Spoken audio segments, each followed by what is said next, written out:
This isn't a magic trick. It's not some carefully staged illusion. What you're seeing is a feat of pure biological power.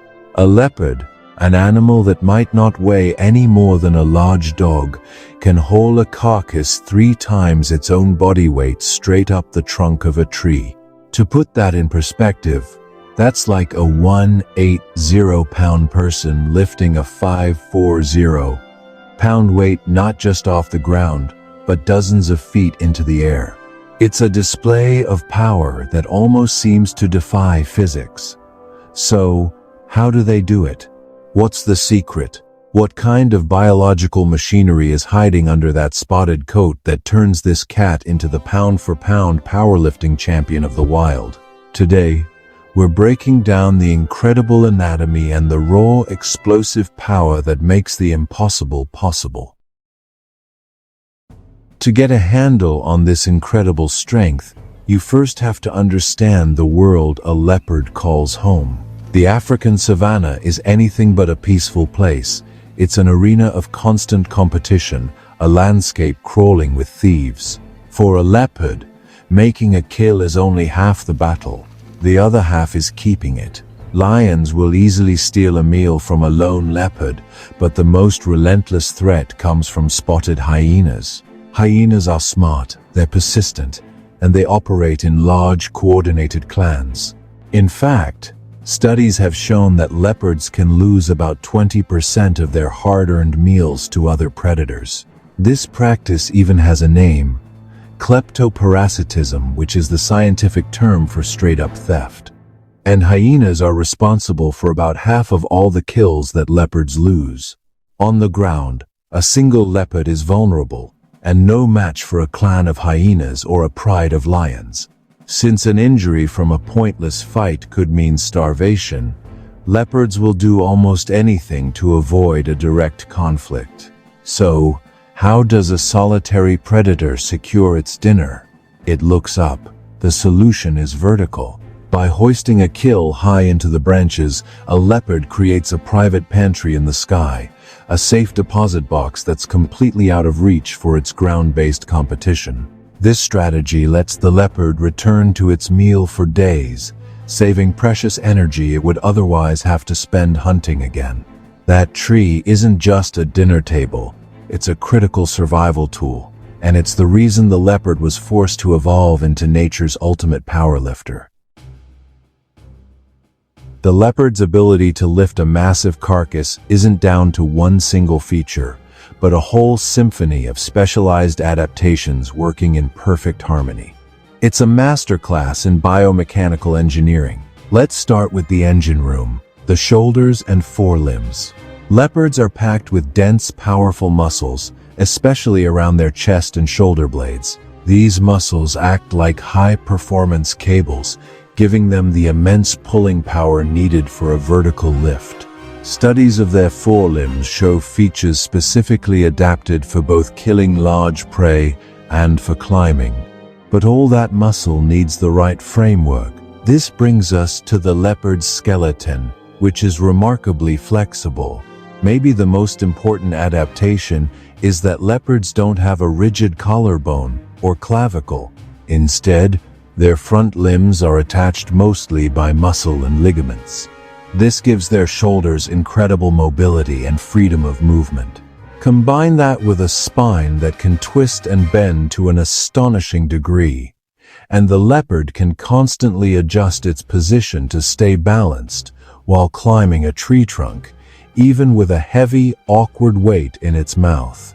Its body becomes less of a rigid structure and more of a dynamic, perfectly engineered crane. Of course, a crane needs good grappling hooks. The leopard's claws aren't just weapons, they're essential climbing gear.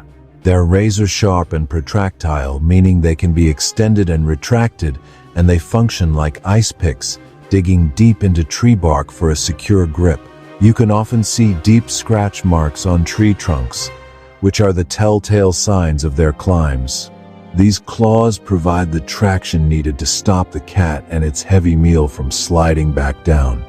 Finally, you have the vise. A leopard's jaw and neck muscles are ridiculously powerful. not just for the killing bite, but for the grueling task of just holding on during the climb. They'll typically grab the carcass by the neck and start the long haul up, sometimes as high as 50 feet in the air. That requires immense, sustained strength in the jaw and neck just to avoid dropping their hard-won prize. Every single part of the leopard, from its paws to its head, is a piece of a finely tuned lifting machine. So, let's put it all together and picture the ascent. The climb kicks off with an explosive push from the powerful back legs. Then, the forelimbs take over. The muscles in the shoulders and chest contract, pulling the leopard's own weight and the prey's upward. The claws shoot out, digging into the bark to create an anchor point while the hind legs get ready for the next push. All the while, the flexible spine lets the leopard hug the tree, keeping its center of gravity low and stable, and its long tail acts as a counterbalance, making tiny adjustments to keep everything in equilibrium. And through this entire, exhausting process, those powerful jaws never loosen their vice-like grip. And this isn't some rare party trick. In places with a lot of competition, this is just how leopards survive. A study by the organization Panthera in South Africa's Sabi Sands Game Reserve found that leopards there hoisted just over half of their kills into trees. They were most likely to do it with prey that weighed between 40 and 140% of their own body mass. Anything smaller could be eaten right there on the ground, and anything bigger was often just too heavy to lift. The study also confirmed why they do it. Leopards were far more likely to hoist a kill when hyenas were lurking nearby.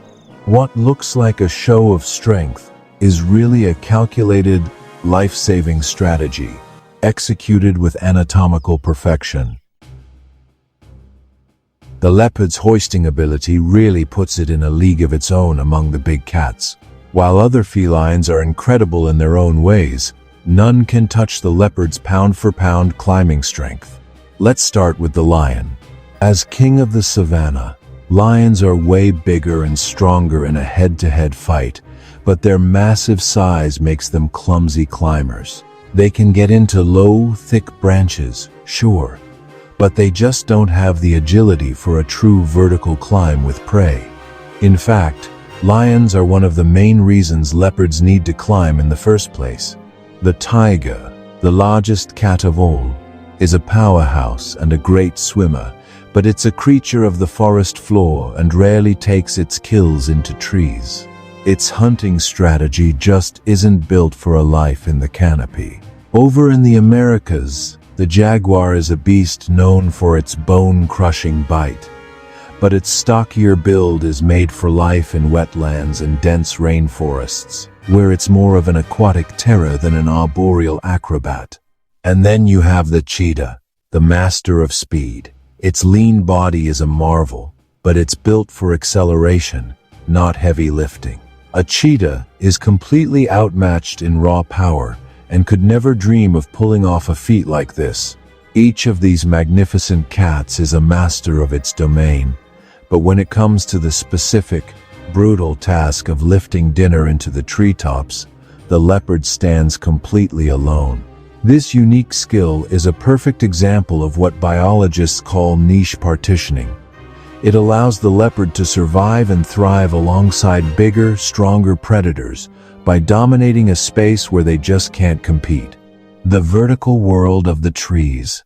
The leopard's carry is more than just a cool feat of strength. It's a powerful story of survival.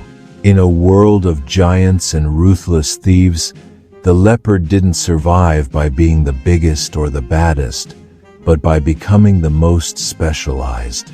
It evolved an elegant solution to the constant threat of competition, a solution that required an extraordinary blend of power, agility, and pure anatomical genius. From its powerhouse shoulders and flexible spine to its grappling hook claws and vice-grip jaw, every part of the leopard has been fine-tuned for this one life-saving job. It's the ultimate powerlifter of the animal kingdom because its very survival depends on it. This incredible skill has allowed the adaptable leopard to thrive in habitats all over the world, from dense forests to open savannas, making it one of the most successful large predators on the planet. The sight of a leopard, kill in mouth, scaling a tree is the ultimate symbol of its resilience and a testament to how evolution, under pressure, can create something truly spectacular. If you found this deep dive into the leopard's power as fascinating as we did, be sure to subscribe for more secrets from the animal kingdom.